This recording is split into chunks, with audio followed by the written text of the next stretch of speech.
Hi everyone, welcome back to another video from Wake&Tech.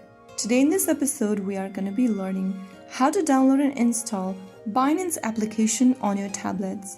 Installing the Binance app is straightforward if you're using Android or iOS. First of all, make sure that your device is connected to a stable internet and then launch open Google Play Store or your App Store. Now click on the search icon at the bottom and then type in Binance in the search box at the top. In the search results, look for this application that says Binance, buy Bitcoin and crypto from Binance Inc. and tap the install button to start the download process.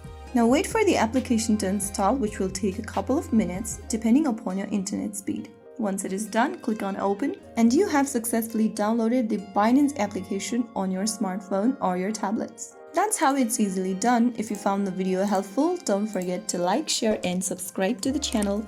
I will be back again in the next video. Thank you for watching.